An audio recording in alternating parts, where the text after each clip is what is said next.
Well, look, you can only look at the imagery coming from the United States with a sense of despair. It has been a very difficult 5 months for 2024 citizens of the United States, first with coronavirus and now with the tragedy that we're seeing unfolding in so many cities across the United States.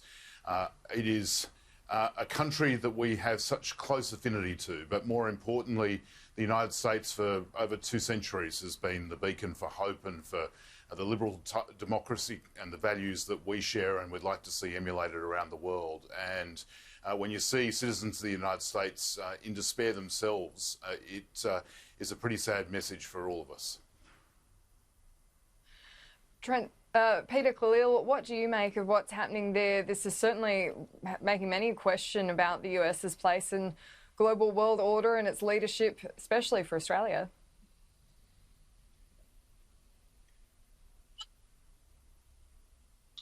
Yeah, look, I'm deeply saddened because we're watching the US Republic unravel almost before our very eyes. And on the point of the protests themselves, there have been tens of thousands, hundreds of thousands of Americans who've peacefully protested. And in many respects, the message of their protest has been distorted, has been ripped away by some of the violence that's occurred, the rioting and the looting and so on, by elements, by the way, which are from the radical extremes, both the far left and the far right, whose objectives are very different than justice and social justice with respect to George Floyd and his case, and more broadly, African Americans and the institutionalized racism that has been a constant in the US. I mean, let's call this out. I mean, African Americans, particularly under COVID-19, have had higher death tolls, 2.5 times their fellow Americans. They've had higher unemployment. They've been hit harder because they have the poorer paid jobs. But that's in the historical context of decades, hundreds of years, in which there has been this stain, Joe Biden called it the stain on the nation, which is this institutional racism against African Americans. And there is a lot of anger and there's a lot of people who are protesting quite justifiably around the police brutality towards minorities, particularly African Americans. But the thing is, the violent protesters, the looters, the rioting takes away from the focus on the need to reform police standards and the need for social justice. And you hear that from the leaders, the community leaders, the African American leaders who are protesting peacefully, calling for there to be a focus on a refocus on what needs to happen around reform. If we can turn back to Australian politics, we've seen these reports that the government's going to be putting more money into the building industry to try and re-stimulate the economy on the other side of the easing of restrictions. Trent Zimmerman, I'll go to you first. What do you make of this particular push? Would this be better spent on supporting people in the arts industries, things like that, who've missed out on so much support so far?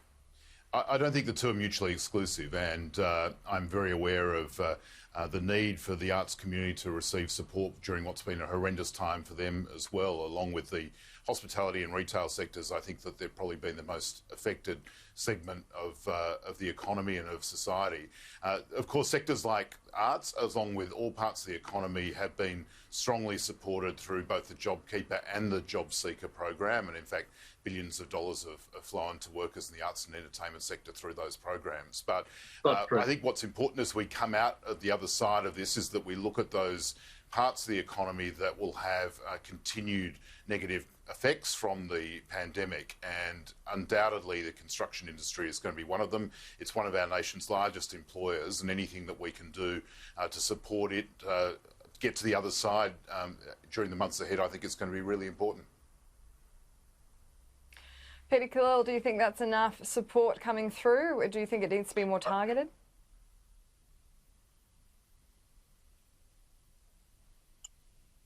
Look, I've got it just in response to Trent. I'm sorry. The JobKeeper is a good idea that has been implemented very poorly, both around the big discrepancies in the eligibility criteria. You know, a single mum who's a casual only for 11 months at an employer doesn't get JobKeeper, but a uni student that's working 4 hours a week suddenly gets 10 times what they're being paid. But there's also been a deliberate decision made by the government to leave out 1 million casual workers. to leave out almost in its entirety the arts sector. It's not true what Trent is saying. To leave out temporary visa holders, there has been deliberate decisions made by the government to leave the most vulnerable elements of the community out of the JobKeeper program. Now, we've been calling and talking blue in the face to get the government to actually address these gaps. And so, no, the money has not flowed into the arts sector. The arts sector has been eviscerated, Trent. So I think the best thing you could probably do is to go back into your party room if you feel that strongly about it and convince Josh Frydenberg to pick up his pen and include casual workers, include people in a package for the arts sector, and that will go some way to supporting those vulnerable groups that are facing they've been the hardest hit, really, over the last couple of months. I have to say, Peter's interpretation is completely wrong. Firstly, the Prime Minister's indicated that, like the construction sector, as we emerge from this, there are going to be sectoral packages announced, which is basically what he referred to this morning when he talked about the arts and entertainment sectors. But during this crisis, there have been two ways in which we've supported individuals. JobKeeper, which is a wage subsidy for those that have a relationship with an employer, and many arts workers and arts organisations have benefited from that. In fact, I've heard on multiple occasions the major arts companies saying that JobKeeper has kept them alive. But secondly, for those that are casual workers, then there is JobSeeker available, and the difference between the two, after you take out into account tax and also the allowances you get through JobSeeker, is very little. And so we have seen billions of dollars flowed to arts and entertainment workers through both JobKeeper and JobSeeker, as that should have occurred.